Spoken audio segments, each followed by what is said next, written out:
Bismillahirrahmanirrahim. Halo, ketemu lagi dengan Yeri Channel pada sore hari ini. Selamat malam, selamat sore seluruh pemirsa di seluruh tanah air. Semoga Anda sehat selalu dan murah rezeki. Semua senusantara se-Indonesia mudah-mudahan murah rezeki dan sehat selalu. Ketemu lagi kita dengan Yeri Channel pada sore hari ini. Di sini kita akan memetik berita dari Detikcom, berita di balik berita. Terjadi lagi nggak?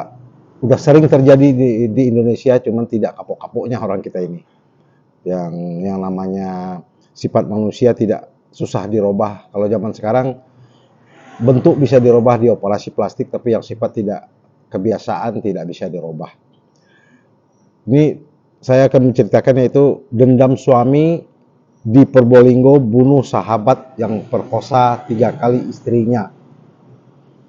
Kita punya sahabat kita itu memperkosa istri kita sebanyak 3 kali. Itu terjadinya di Probolinggo. Di sini saya akan bacakan ya.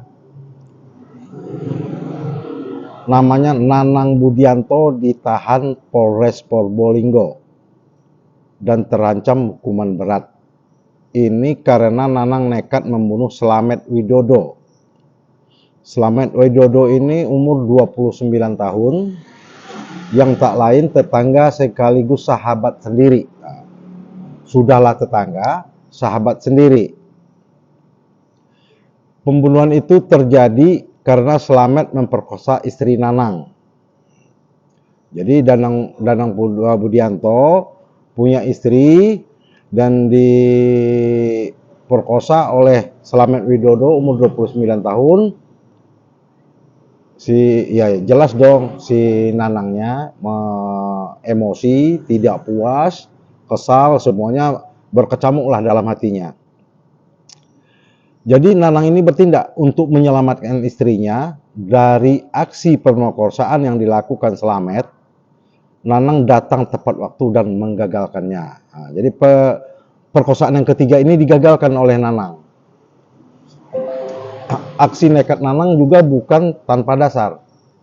Sebab sebelumnya istrinya telah memberitahu bahwa telah diperkosa Slamet sebanyak 2 kali. Aneh juga ya. Istrinya telah memberitahu bahwa ia telah diperkosa Slamet sebanyak 2 kali. Rasa-rasanya kalimat ini aneh. Istri memberitahu bahwa ia udah diperkosa 2 kali. Ini suka sama suka apa diperkosa? Ya kan?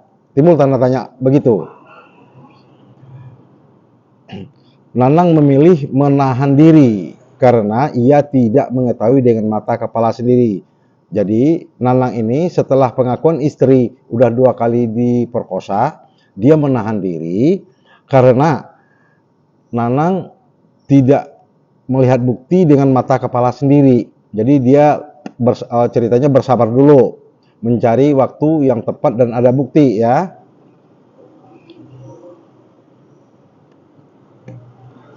Jadi si Nanang ini sehari-harinya bersama istrinya memang membuka usaha warung kopi di depan rumahnya di Leces, Probolinggo. Jadi si Nanang sama istrinya membuka warung kopi di Leces, Probolinggo. Dari warung kopi ini si Slamet, si pemerkosa, makin akrab dengan Nanang dan istrinya.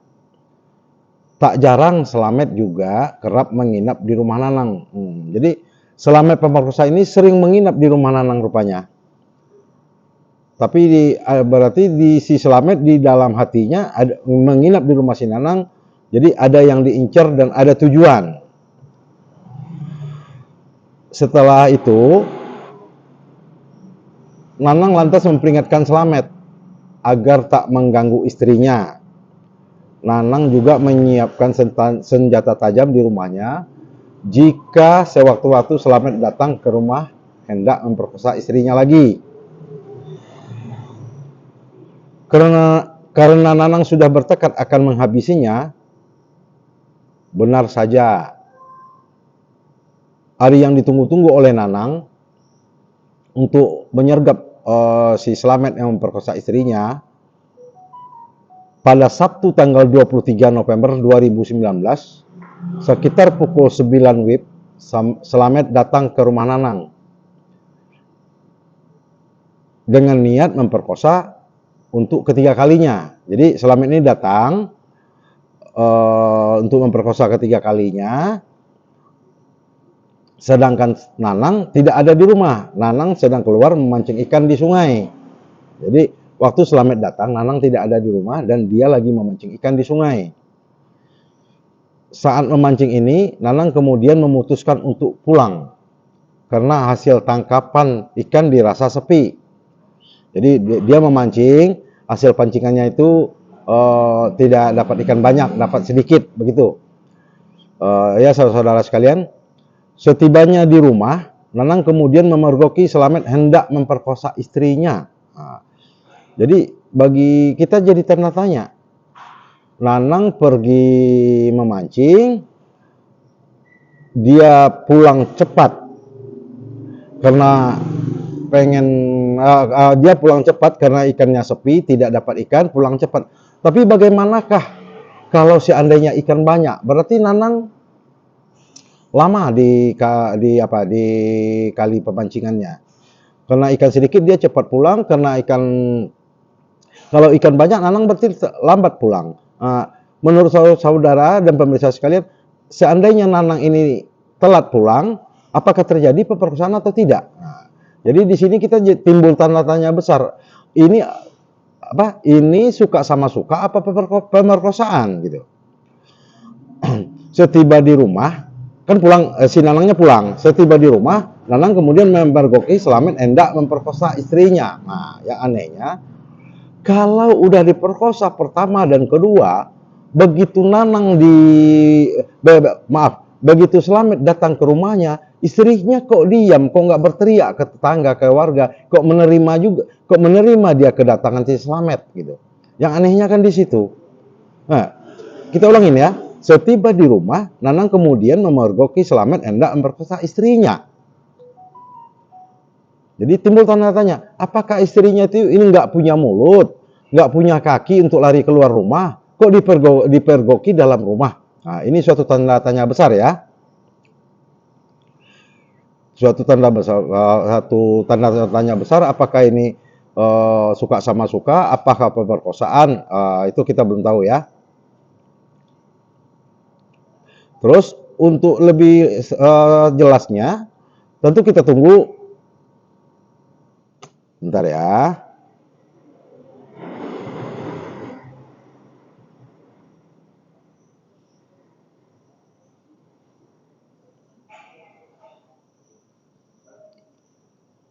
Jadi di sini kita terlalu naif rasanya, istri kok mau diperkosa, ketemu istrinya di dalam rumah. Istrinya kok nggak teriak, kok nggak lari keluar rumah. Jadi istri ini mengaku bahwa dia diperkosa. Nah, jadi timbul tanya besar bagi kita tunggulah pemeriksaan dari pihak kepolisian ya. Nah, itu tadi yang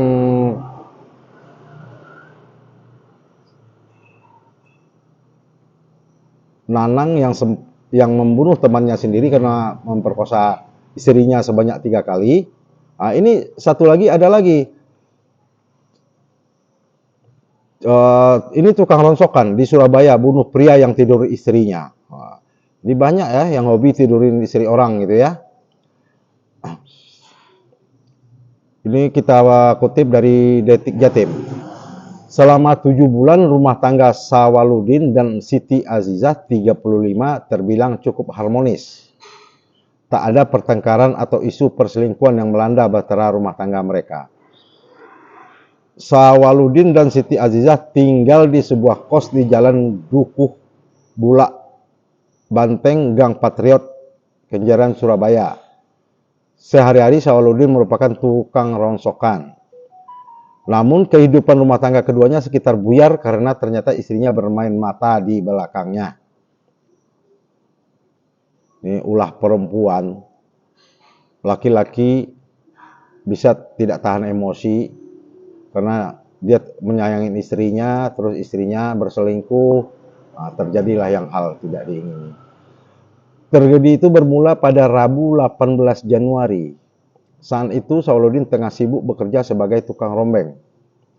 Satu jam kemudian ia teringat handphone miliknya ketinggalan di kos. Siang itu Sauludin kembali ke kos berniat hendak mengambilnya. Namun apa yang dilihat Sauludin seakan bagai petir menyambarnya.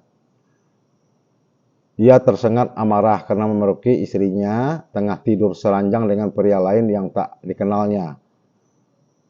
Iyalah Pak Sauludin, siapa yang sanggup melihat kita pulang, lihat istri kita tidur sama orang di ranjang biasa kita tempat tidur kita, apakah kita tidak emosi, apakah kita nggak kalap, itu udah pasti ya. Sauludin kemudian menanyakan identitas pria yang telah tidur dengan istrinya itu. Belakang diketahui pria tersebut adalah Tolib, 22 tahun. Tolib selama ini merupakan selingkuhan istri Sauludin. Meski dipergoki, Tolib malah membentak-bentak Sauludin, cekcok tak bisa dihindari. Tak lama Tolib kemudian mengeluarkan parang dan mencoba menyabetkan ke Sauludin. Namun serangan itu dapat dihindari, sebaliknya Sauludin berhasil merebut parang itu. Selanjutnya, 3 sabetan parang mendarat di kepala, perut, dan kaki Tolib. Ia langsung ambruk bersimbah darah. Gak apa-apalah. Walaupun walaupun tukang rongsokan masuk penjara, si Sauludin, tapi puas si Tolib terbunuh oleh dia. Begitu kan dalam perasaan si Sauludinnya. Tetapi hukum tetap berjalan, otomatis rumah tangga mereka akan hancur, tidak bisa diselamatkan, pokoknya masa depan suram, apalagi kalau ada anak. Cuman di sini kita tidak dapat kabar apakah punya anak, apakah tidak. Jadi untuk cerita pemerkosaan yang hari ini cukup sekian dulu. Terima kasih dari Yeri Channel. Di hari lain kesempatan kita ketemu lagi. Selamat malam. Assalamualaikum warahmatullahi wabarakatuh. Semuanya saya doakan pemirsa sekalian di seluruh Indonesia supaya sehat-sehat selalu dan murah rezeki. Dadah.